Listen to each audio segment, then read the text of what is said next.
The morning sun painted the coastal town of Puerto Sereno in shades of gold and amber, but Natalia Moreno could only see darkness ahead.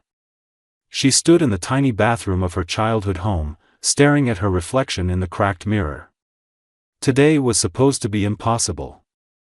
Today, she would marry a man she had never loved, a man who looked at her as if she were nothing more than a business transaction written in flesh and blood. 26 years old, with warm brown eyes that reflected her gentle spirit and dark hair that cascaded down her back in natural waves, Natalia had always believed in love. She had devoted her life to healing wounded animals at the local veterinary clinic, finding joy in the unconditional affection of creatures who asked for nothing but kindness. She had dreamed of marrying someone who would look at her the way she looked at the world, with wonder and tenderness. But dreams, like the delicate shells scattered along Puerto Sereno's beaches, could be crushed under the weight of reality. 3 months ago, her younger brother Javier had collapsed during his university finals. The diagnosis came swift and merciless: acute leukemia. The treatment would cost more than their family could earn in 10 lifetimes. Her father, a retired fisherman with arthritis, had already mortgaged their home. Her mother worked 3 jobs, her hands raw from cleaning houses. Still, it was not enough. The medical bills piled higher each week, a mountain of debt that threatened to bury them all. Natalia had exhausted every option. She had begged banks for loans, pleaded with charitable organizations, and sold everything she owned of value. Nothing made a difference. Javier's condition worsened. The hospital threatened to stop his treatment. She watched her baby brother, barely 21 years old, fade a little more each day, his once bright smile becoming a shadow of itself. Then Silas Thornton entered her life like a winter storm. She had never met him before his driver arrived at her clinic one gray Tuesday afternoon. The message was simple and cold. Mr. Thornton wished to speak with her about her family's financial situation. He would see her at his downtown office at precisely 4 o'clock. Refusal was not an option. Silas Thornton owned half the industrial sector in their region. His steel manufacturing empire stretched across 3 countries. At 34, he was among the wealthiest men in the nation, known equally for his business brilliance and his ruthless reputation. People spoke his name in whispers, mixing respect with fear. When Natalia entered his office that afternoon, she found a man carved from ice. Tall and broad-shouldered, with sharp features that might have been handsome if not for the perpetual coldness in his steel-gray eyes. His dark hair was swept back with precision. Everything about him spoke of control, calculation, and complete emotional detachment. He barely looked up from his paperwork when she entered. When he finally acknowledged her presence, his gaze swept over her with the interest one might show a piece of furniture being considered for purchase. "Miss Moreno," his voice was deep, emotionless. "I have acquired your family's debts. All of them. The hospital bills, the mortgage, the credit cards. Everything." Natalia's heart stopped. "Why would you do that?" "Because I need something from you." He leaned back in his leather chair, studying her with those unreadable eyes. "I need a wife." The words hung in the air between them like poison. Natalia felt the floor shift beneath her feet. "I don't understand." "It's quite simple. My board of directors believes a married man projects stability. My investors want assurance that I'm committed to legacy building. A wife serves that purpose." He spoke as if discussing a merger, not a marriage. "You will marry me. In exchange, I will ensure your brother receives the best medical care available. Your family's debts will be erased. Your parents will live comfortably for the rest of their lives. And if I refuse?" His smile was cruel. "Then the hospitals will stop treatment by Friday. Your home will be foreclosed by the end of the month. Your brother will die, and your family will spend the next 20 years drowning in debt. But please, do refuse. I can always find another candidate." Natalia wanted to throw his offer back in his face. She wanted to tell him that people were not commodities, that marriage was sacred, that she would rather starve than sell herself. But then she thought of Javier's pale face, his weak voice asking if he would ever get better. She thought of her mother's tears, her father's defeated shoulders. She signed the contract that same afternoon. The wedding took place 6 weeks later in the cathedral where her parents had married 30 years before. But where their ceremony had been filled with love and joy, hers was a hollow spectacle. The cathedral overflowed with white roses and crystal chandeliers, hundreds of guests in designer clothes who whispered behind gloved hands about the mysterious bride. Natalia walked down the aisle alone. Her father had refused to give her away to a man who had bought her like property, though his heart was breaking with guilt. Her wedding dress cost more than her family's annual income, a creation of silk and lace that felt like a beautiful prison. Each step toward the altar felt like walking toward her own execution. Silas waited at the altar, devastatingly handsome in his black tuxedo, his expression as warm as a granite statue. When she reached him, he did not offer his hand. He did not smile. He simply stared ahead, counting the minutes until this performance would end. The priest's words washed over her in a blur. She heard herself recite vows that meant nothing, promising to love and cherish a man who had made it clear she was merely a purchased asset. When the priest announced they were husband and wife, Silas turned to her with mechanical precision. His kiss was brief, cold, and utterly devoid of feeling. His lips barely touched hers before he pulled away, as if the contact disgusted him. The guests applauded. Cameras flashed. No one saw the death of hope in Natalia's eyes. The reception was torture. She sat beside Silas at the head table while he conducted business conversations, completely ignoring her existence. Important men came to offer congratulations. Beautiful women looked at her with undisguised curiosity and pity. She was the girl from nowhere who had somehow trapped Silas Thornton, or so they believed. Hours later, a limousine delivered them to the Thornton estate, a massive modern mansion of glass and steel perched on a cliff overlooking the ocean. The irony was not lost on Natalia. She could see her hometown's lights twinkling in the distance, so close yet impossibly far away. The master suite was enormous, decorated in cold grays and blacks. Floor-to-ceiling windows revealed the dark ocean beyond. Natalia stood in the center of the room, her heart pounding, dreading what would come next. Silas removed his jacket and poured himself scotch from a crystal decanter. He drank deeply, his back to her. The silence stretched until Natalia thought she might scream just to break it. Finally, he turned. His eyes raked over her with an expression of pure contempt. "Let me make something clear," his voice cut through the silence like a blade. "This marriage is a business arrangement. Nothing more. You are here because you serve a purpose. You will attend social functions when required. You will smile for cameras. You will play the role of devoted wife in public." He took another drink, his jaw clenched. "But in private, you are nothing to me. The idea of touching you, of sharing intimacy with someone who sold herself for money, makes my skin crawl. You disgust me." Each word was a physical blow. Natalia felt tears burning behind her eyes but refused to let them fall. She would not give him the satisfaction of seeing her break. Silas gestured toward the enormous bed. "I will sleep there. You will sleep on the floor beside the door. That is where you belong. Do not speak unless spoken to.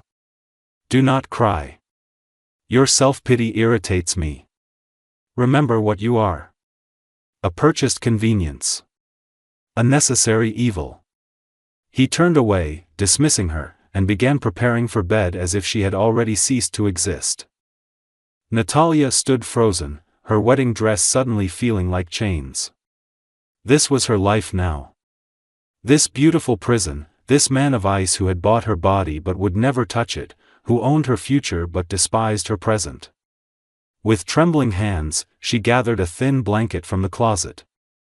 The marble floor was cold against her skin as she curled up near the door, as far from the bed as possible.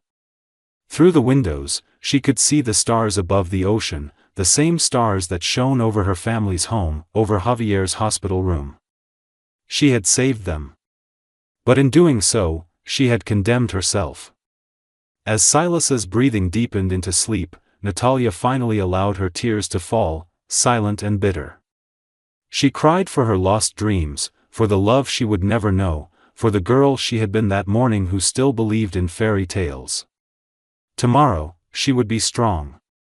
Tomorrow, she would find a way to survive this.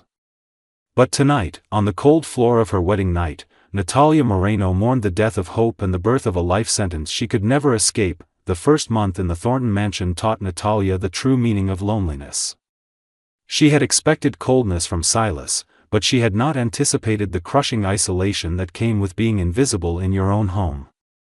The mansion was a sprawling monument to wealth and emptiness, with 30 rooms that echoed with silence and staff members who treated her with polite distance, unsure of her actual status in the household.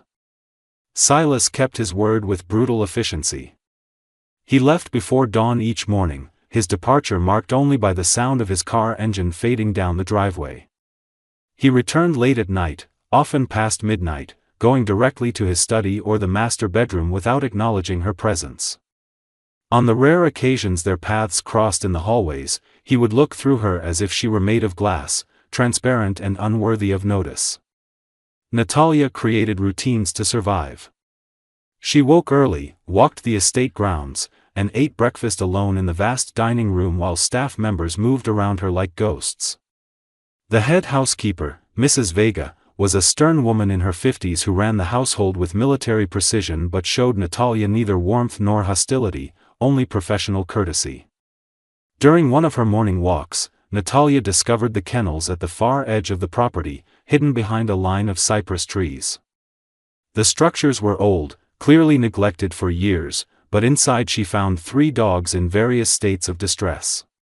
There was Bruno, an aging German shepherd with a limp and sad eyes. Luna, a nervous mixed breed who cowered at any sudden movement. And Titan, a massive Rottweiler who growled at everyone but whose eyes held more fear than aggression. When Natalia asked Mrs. Vega about the animals, the housekeeper's expression softened for the first time. They belonged to Mr. Thornton's mother, God rest her soul. She rescued strays, gave them a home here. After she passed 5 years ago, Mr. Thornton couldn't bring himself to rehome them, but he also couldn't bear to see them. He pays a handler to feed them, but otherwise, they're forgotten. Natalia felt her heart break for these abandoned creatures. She began spending her afternoons in the kennels, using her veterinary skills to examine and treat them. Bruno's limp came from an old injury that had healed poorly. With gentle therapy and patience, she helped him walk with less pain. Luna had been abused before her rescue and needed slow, careful trust building. Titan's aggression masked a deep fear of abandonment. She talked to them for hours, finding in their company the connection she lacked with humans. They did not judge her. They did not see her as a purchased bride or a social climber. They simply accepted her love and returned it unconditionally. What Natalia did not know was that Silas watched her sometimes from his study window. His office overlooked the kennels, and during rare moments when he looked up from his endless work, he would see her kneeling in the dirt, her arms around Bruno's neck, or sitting quietly while Luna slowly approached her, or laughing as Titan finally accepted a treat from her hand. Something about those images disturbed him in ways he refused to examine. She looked genuinely happy there, genuinely herself, without pretense or calculation. It contradicted everything he had decided about her, and he hated contradictions. Silas Thornton had not always been made of ice. Once, years ago, he had been capable of warmth, of trust, of love. Her name had been Camila Reyes, and she had been his entire world. They had met during his university years, before the full weight of the Thornton empire had fallen on his shoulders. She had been a literature student with bright eyes and a laugh that could light up any room. He had loved her with the passion of youth, believing their connection was unbreakable. He had proposed after graduation, offering her a ring and his heart. She had said yes with tears of joy. For 6 months, he had walked on air, planning their future, building dreams. Then his father had died suddenly, and Silas had inherited everything: the company, the wealth, the responsibility, and the burden. That was when Camilla's mask had slipped. She began making demands. The wedding needed to be bigger, more extravagant. She needed a larger ring, a more impressive venue. She complained that he worked too much, yet spent his money freely on designer clothes and expensive trips. Her friends whispered that she had finally hit the jackpot, that she was smart to secure her future. The final blow came when Silas discovered she had been cheating on him with one of his business rivals, a married man twice her age who had promised to leave his wife for her. When Silas confronted her, Camilla had not even tried to deny it. "You're always working," she had said with a shrug. "What did you expect?" "I have needs, Silas. Besides, you were never really present, even when you were there. At least Victor pays attention to me." But it was her parting words that had truly destroyed him. "I never loved you. I loved what you could give me. There's a difference." That night, something inside Silas had frozen solid. He had built walls around his heart so thick that nothing could penetrate them. He had vowed never to be vulnerable again, never to trust, never to believe in the illusion of love. Women wanted money and status. That was all. Romance was a fairy tale told to fools. When his board had pressured him to marry for appearances, he had decided to do it on his own terms. He would choose someone who had no illusions about love, someone who knew exactly what the transaction entailed.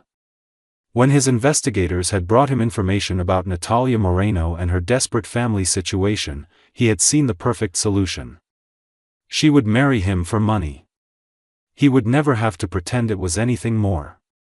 But watching her now, seeing her gentleness with his mother's forgotten dogs, seeing her find joy in simple things despite her circumstances, created uncomfortable cracks in his carefully constructed worldview.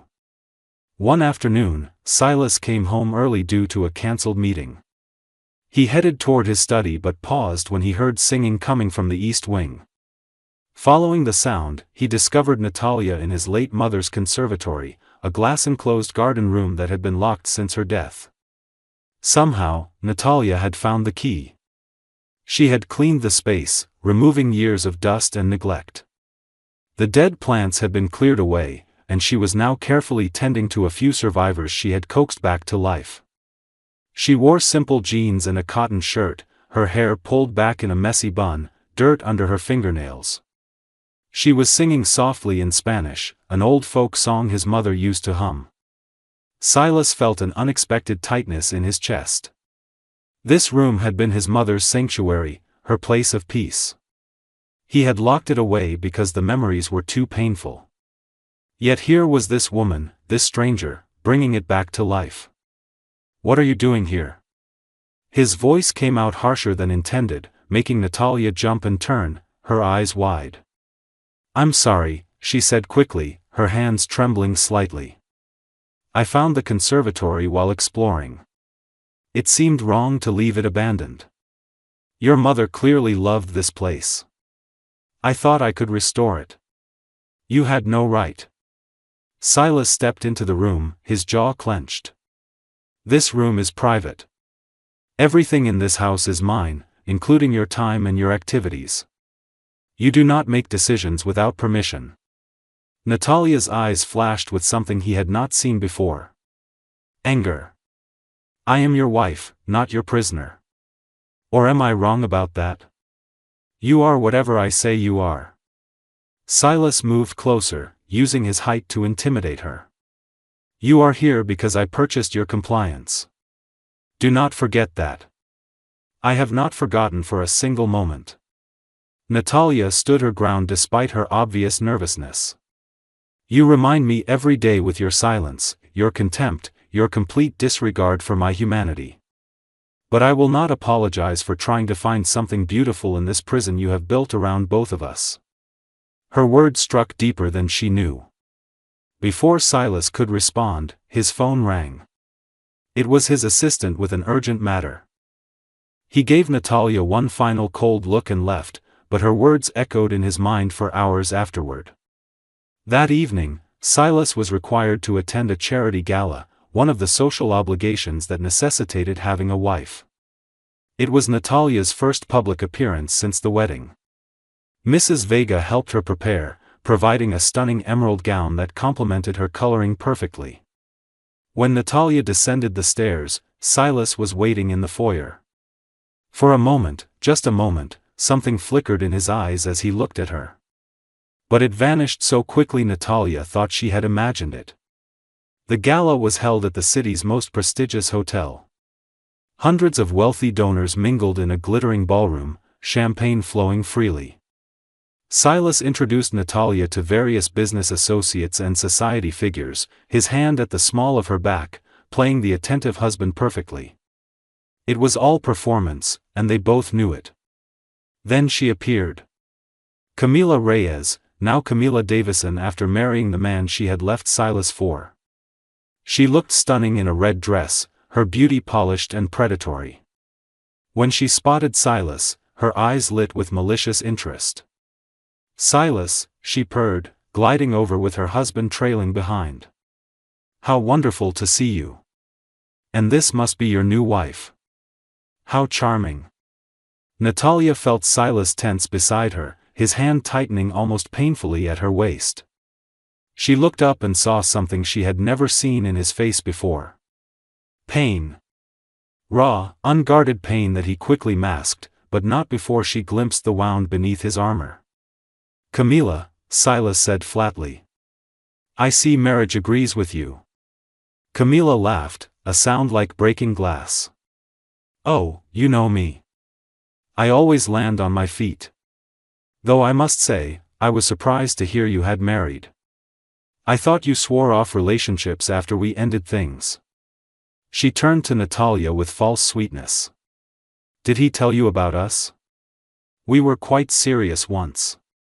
Before Natalia could respond, Silas cut in. "Ancient history. Not worth discussing. Ancient history that taught you valuable lessons, I hope," Camila said, her smile sharp. "After all, we both know what really matters in the end, don't we?" She walked away, leaving tension thick in the air. Silas's expression had returned to its usual coldness, but Natalia had seen behind the mask. She understood now. His cruelty was not innate. It was armor. He had been hurt, betrayed, and he had decided never to be vulnerable again. The revelation changed something in Natalia. She still hated her situation, still felt the daily pain of his rejection. But now she saw him not as a monster, but as a wounded man who had chosen ice over the risk of fire. They rode home in silence. When they reached the mansion, Silas went directly to his study and poured himself a drink. Natalia paused at the door. "She hurt you," Natalia said softly. "Whoever she was to you, she hurt you badly." Silas's hand froze on the glass. "Do not presume to understand me. I don't presume anything. I am simply observing what is obvious to anyone who looks closely enough." Natalia stepped into the room. "You punish me for her sins. You treat me with contempt because you are afraid. I am afraid of nothing." His voice was ice. "You are afraid of everything," Natalia countered, her own voice growing stronger. "You are afraid to trust, afraid to feel, afraid to be human. So you hide behind your wealth and your coldness and your cruelty. But it has not made you strong, Silas. It has made you empty." He turned on her, his eyes blazing. "You know nothing about me, about what I have endured, about the reasons I am the way I am." "Then tell me," Natalia challenged. "Tell me why you hate so easily and trust so little. Tell me why you bought a wife instead of finding love. Tell me why you sleep in a bed while I sleep on the floor, when we both know the real reason has nothing to do with me and everything to do with your fear of letting anyone close enough to hurt you again." The silence that followed was deafening. Silas stared at her, his chest rising and falling rapidly, emotions warring across his face. For a moment, Natalia thought he might actually answer, might actually let her see the man beneath the armor. But then the walls slammed back into place. "Get out," he said quietly, dangerously. "Get out before I say something we will both regret." Natalia held his gaze a moment longer, then turned and left. But as she walked to her lonely room, she realized something had shifted between them. The ice was cracking. The question was whether anything living could grow in the frozen ground beneath, or whether they were both destined to remain trapped in this beautiful, terrible prison of his making. The days following the gala brought an unexpected change to the Thornton mansion. Silas did not become warmer, but his coldness had shifted into something else entirely. He watched Natalia now, his gray eyes following her movements when he thought she was not looking. The silence between them felt heavier, charged with unspoken words and suppressed emotions that neither dared to acknowledge. Natalia continued her work with the dogs, finding peace in their uncomplicated affection. Bruno could now walk almost normally, his tail wagging whenever she appeared. Luna had transformed from a cowering creature into a playful companion who brought her toys and waited eagerly for their afternoon sessions. Even Titan had softened, allowing Natalia to brush his thick coat while he leaned against her with contented rumbles. Mrs. Vega had begun warming to Natalia as well, occasionally sharing stories about the household and Silas's late mother, Isabella Thornton. The older woman had been kind and generous, devoted to rescuing animals and supporting local charities. She had died of cancer 5 years ago, and according to Mrs. Vega, Silas had never fully recovered from the loss. He locked away everything that reminded him of her, Mrs. Vega said one afternoon while Natalia helped arrange flowers in the main hall. The conservatory, the kennels, even his own capacity for joy. Mrs. Isabella would be heartbroken to see what her son has become. The words stayed with Natalia. She thought about the man who slept each night just meters away from where she lay on the floor, close enough to hear his breathing, yet separated by an ocean of pain and mistrust. She thought about the glimpse of vulnerability she had seen when Camila appeared, the crack in his armor that revealed the wounded heart beneath. 3 weeks after the gala, everything changed. Natalia received a frantic call from her mother at 2 in the morning. Javier had suffered a severe complication. His body was rejecting part of the treatment, and he had been rushed into emergency surgery. The doctors were not certain he would survive the night. Her mother was hysterical, her father silent with shock, and Natalia felt her world tilting on its axis. She threw on clothes with shaking hands, tears streaming down her face. She needed to get to the hospital immediately. Her family needed her. Javier needed her. She stumbled into the hallway, desperately searching for her phone to call a taxi, when she collided with something solid. Silas caught her by the shoulders, steadying her. He was wearing pajama pants and nothing else, his hair disheveled from sleep, concern etched across his features. It was the first time she had seen him look truly human. "What happened?" His voice was sharp but not unkind. "My brother," Natalia gasped between sobs. "He is in emergency surgery. I need to get to the hospital. I need to go now." For a moment, Silas simply looked at her, and something shifted in his expression. Without a word, he guided her toward the stairs. "Wait here," he commanded, then disappeared into his room. He emerged moments later wearing jeans and a shirt, car keys in hand. "I will drive you." Natalia was too distraught to question or refuse. They rushed to his car, a sleek black vehicle that roared to life beneath his hands. He drove with focused intensity, his jaw set, glancing occasionally at Natalia as she wept silently in the passenger seat. They arrived at the hospital in record time. Natalia bolted from the car before it fully stopped, racing through the emergency entrance. Silas followed close behind, his presence commanding immediate attention from the staff. When a nurse tried to restrict access to the surgical waiting area, Silas simply stated his name, and doors opened. Natalia found her parents in a small waiting room. Her mother collapsed in her father's arms, both of them looking decades older than they had at the wedding. When they saw Natalia, her mother rushed forward, and they clung to each other, sharing their terror and helplessness. Silas stood apart, observing the scene with an unreadable expression. Then he quietly approached the nurse's station and began making calls. Within 20 minutes, the hospital's chief surgeon arrived personally to oversee Javier's care. Additional specialists were consulted. The best equipment was made available. Money, Natalia realized with a mixture of gratitude and bitterness, could move mountains even at 3 in the morning. The surgery lasted 6 agonizing hours. Silas remained the entire time, sitting in a corner of the waiting room, occasionally working on his phone but never leaving. He ordered food for Natalia's parents, ensured they had coffee, and spoke quietly with doctors as they provided updates. He was efficient, commanding, and unexpectedly compassionate. When the lead surgeon finally emerged, exhausted but smiling, announcing that Javier had survived and was stable, Natalia's mother collapsed to her knees in prayer. Her father wept openly. Natalia felt her legs give out, and suddenly Silas was there, his arms around her, holding her up as relief and exhaustion overwhelmed her. She sobbed against his chest, and for the first time since their wedding night, he touched her with gentleness. His hand moved in slow circles on her back, his other arm held her securely, and he murmured softly, "He is safe now. You can breathe." Later, after Natalia had seen Javier, pale but alive in his hospital bed, and after her parents had been settled in a nearby hotel that Silas insisted on providing, he drove her back to the mansion. Dawn was breaking over the ocean, painting the sky in shades of pink and gold. Natalia was emotionally drained, her eyes swollen from crying, her body exhausted. As they pulled into the estate, she turned to Silas. "Thank you," she whispered.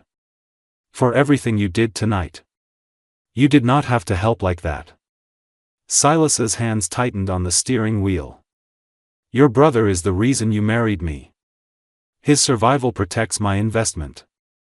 But his voice lacked its usual coldness, and the excuse rang hollow. "No," Natalia said softly. "What you did tonight went far beyond protecting an investment. You were kind. You were human. Why do you work so hard to hide that part of yourself?" Silas turned to look at her, and in the dawn light, she saw exhaustion and conflict warring in his features. "Because kindness is weakness. Caring makes you vulnerable. And vulnerable people get destroyed. Or vulnerable people get to truly live," Natalia countered. "You exist, Silas, but you do not live. You have built yourself a fortress, but fortresses are just beautiful prisons." He looked away, his jaw clenched. They sat in silence for a long moment before he finally spoke, his voice barely above a whisper. "Her name was Camila. We were engaged. I loved her more than I believed possible to love another person. She betrayed me for money, for status, for a man who could give her more than I could at the time. When I confronted her, she laughed. She told me love was for children, that only fools believed in it. She said I was nothing but a means to an end." Natalia's heart ached at the raw pain in his voice. "So you decided everyone was like her?" "Everyone is like her," Silas said bitterly. "You married me for money.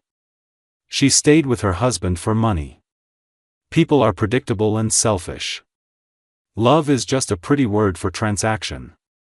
"I married you to save my brother's life," Natalia said firmly. "Not for wealth or status or personal gain. I sacrificed my happiness for someone I love. That is not the same as what she did to you, and you know it." Silas turned to her sharply. "Is it not? You still sold yourself." "Yes," Natalia admitted, her voice breaking. "I did. And every day in your house, sleeping on your floor, being treated like I am worthless, I pay the price for that choice. But I would make the same choice again because true love means sacrifice. It means putting someone else's well-being above your own happiness. Something Camila clearly never understood and something you have forgotten is even possible." Her words hung in the air between them, heavy with truth. Silas stared at her as if seeing her for the first time, truly seeing her, not as the purchased bride or the symbol of betrayal, but as a woman who had given up everything for love. "I have treated you terribly," he said finally, his voice rough with suppressed emotion. "Yes," Natalia agreed. "You have. I wanted to punish you for her sins. I wanted to prove to myself that my cynicism was justified, that you were no different from her." He ran a hand through his hair, frustration and shame warring across his features. "But you are different. You have been different from the beginning, and I refuse to see it because seeing it would mean admitting I was wrong.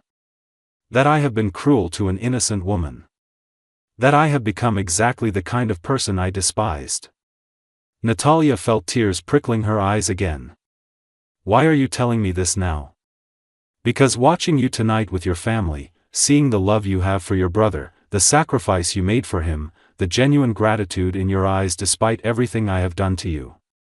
He paused, struggling with words that clearly did not come easily. "It broke something inside me. Or maybe it fixed something. I do not know anymore." They went inside as the sun fully rose, the mansion bathed in golden light. But instead of parting ways as usual, Silas followed Natalia upstairs. At the door to the master bedroom, he stopped. "You will not sleep on the floor anymore," he said quietly. "There are 20 guest rooms in this house. Choose any one you like. Have Mrs. Vega prepare it however you wish. You deserve at least that much dignity." It was not an apology, not exactly, but it was an acknowledgement. A crack in the ice that had encased his heart for so long. Natalia nodded, too exhausted and emotionally overwhelmed to respond. Over the following weeks, something unprecedented happened. Silas began coming home earlier. He started joining Natalia for dinner, and though their conversations were initially stilted and awkward, they gradually found common ground. He asked about her work with the dogs and actually listened when she answered. She asked about his business, and he explained with surprising patience. One afternoon, Natalia was in the conservatory, now fully restored to its former glory, when Silas appeared in the doorway. He stood there silently, looking around at the thriving plants, the organized space, the beauty she had created from neglect. "My mother would have loved what you have done here," he said softly. "She always believed that anything could be brought back to life with enough care and patience." "Even people?" Natalia asked gently. Silas met her eyes, and for once, he did not look away. "I am beginning to think so." He began spending time in the conservatory with her, at first just watching, then helping with small tasks. They talked about his mother, and Silas shared memories he had locked away for years. Isabella Thornton had been warm and loving, devoted to her son but also fiercely independent. She had taught him that true strength included gentleness, that power without compassion was tyranny. "I forgot her lessons after she died," Silas admitted one evening as they worked side by side repotting orchids. "I was so angry at the world for taking her, and then Camila's betrayal came right after, and I just shut down everything she taught me about being human." "She would forgive you," Natalia said softly. "And she would want you to forgive yourself." Their hands brushed as they reached for the same tool, and neither pulled away. The touch was electric, sending warmth through Natalia's entire body. Silas looked at their hands, then up at her face, and something in his eyes had transformed from ice to fire. The shift in their relationship accelerated after that. Silas began finding excuses to be near her. He started touching her casually, a hand at her back, fingers brushing hers, adjustments to her hair when a strand fell across her face. Each touch lingered a little longer than necessary, each glance held a little more heat. Natalia felt herself responding despite her better judgment. She had promised herself she would not develop feelings for this man who had hurt her so deeply. But the Silas emerging from behind the walls was different. He was thoughtful and surprisingly funny when he allowed himself to be. He was brilliant but also capable of admitting when he was wrong. He was still learning how to be vulnerable, but he was trying, and that effort meant everything. The breaking point came on a stormy afternoon 6 weeks after Javier's surgery. Natalia was in the kennels when one of the support beams, weakened by age and weather, suddenly cracked. She managed to get the dogs out safely, but as she turned to leave, the entire structure began collapsing. A heavy beam struck her shoulder, knocking her down, and debris rained around her. She heard Silas shouting her name, and then he was there, lifting the beam off her with strength born of desperation. He carried her out of the collapsing building, cradling her against his chest as rain poured down on them both.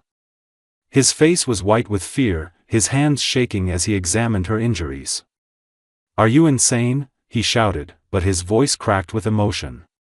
"You could have been killed. Do you have any idea what that would have done to me?"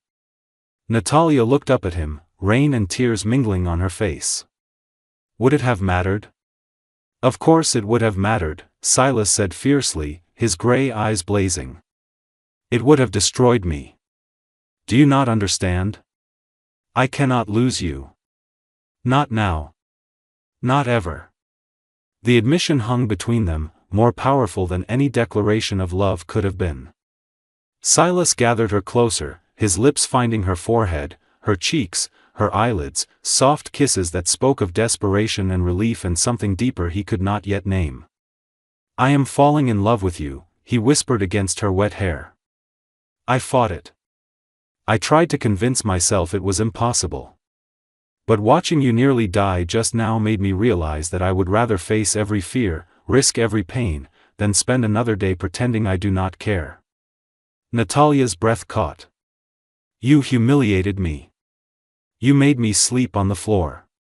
You said I disgusted you." "I know," Silas said, his voice rough with shame and regret. "And I will spend the rest of my life making amends for that cruelty if you let me. I was wrong about everything. About love, about you, about what it means to be strong. You are the strongest person I have ever known, and I have been a coward hiding behind my wealth and my bitterness." He pulled back to look at her face, his hands gentle as they brushed wet hair from her eyes. "I do not deserve your forgiveness. I do not deserve another chance. But I am asking anyway because the alternative, a life without you, without your laughter and your kindness and your incredible strength, is not a life worth living." Natalia studied his face, seeing the vulnerability there, the genuine remorse, the desperate hope. She thought about the journey they had traveled, from that horrific wedding night to this moment in the rain. She thought about the man he had been and the man he was becoming. "I do not forgive you yet," she said honestly, and watched pain flash across his features. "But I think I could learn to. I think we could learn to build something real together if you are truly willing to try." Relief and joy transformed Silas's face.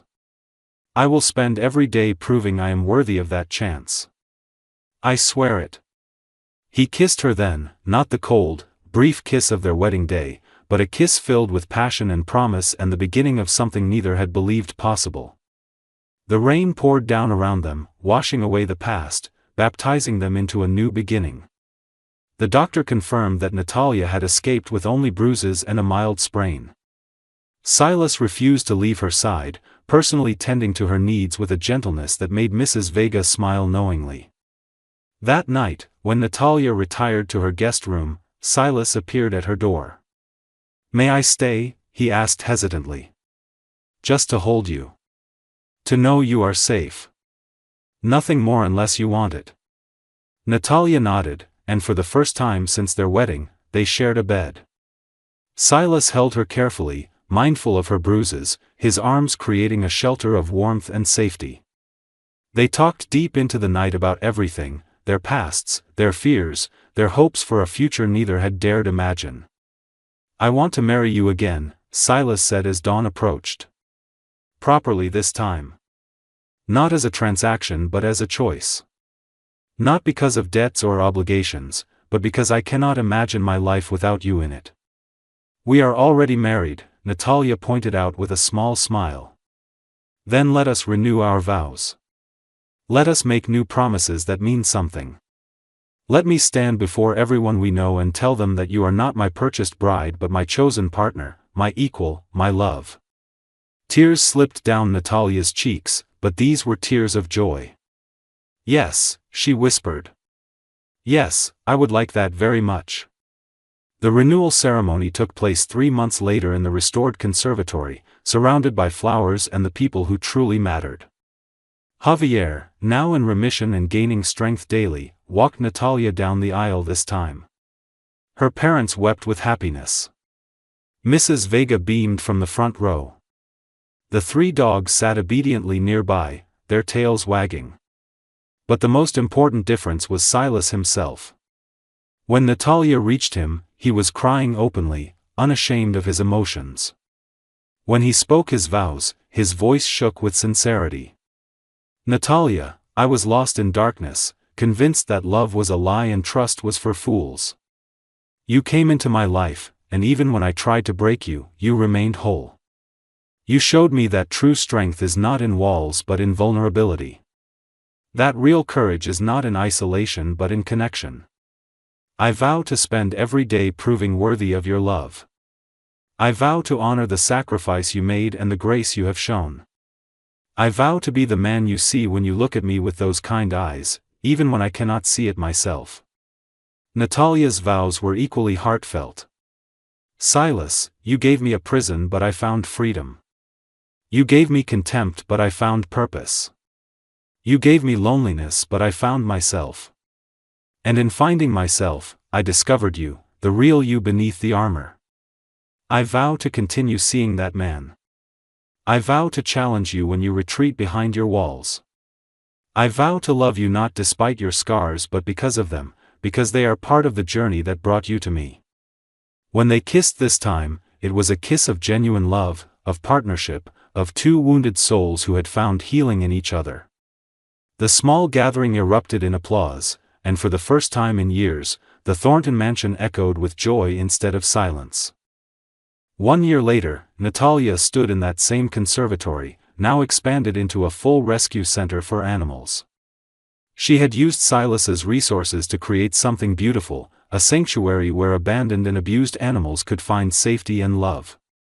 She worked there daily, her veterinary skills finally put to full use, while Silas had restructured his business priorities to spend more time at home. Their marriage was not perfect. They still argued, still struggled sometimes with trust and vulnerability. But they faced challenges together now, as partners who had chosen each other not once but twice. Silas approached her from behind, wrapping his arms around her waist and resting his chin on her shoulder. "Happy anniversary, Mrs. Thornton." "Both anniversaries." Natalia leaned back against him, feeling safe and loved in a way she had once thought impossible. "Happy anniversary. Which one are we celebrating?" "Both," Silas said, turning her in his arms to face him.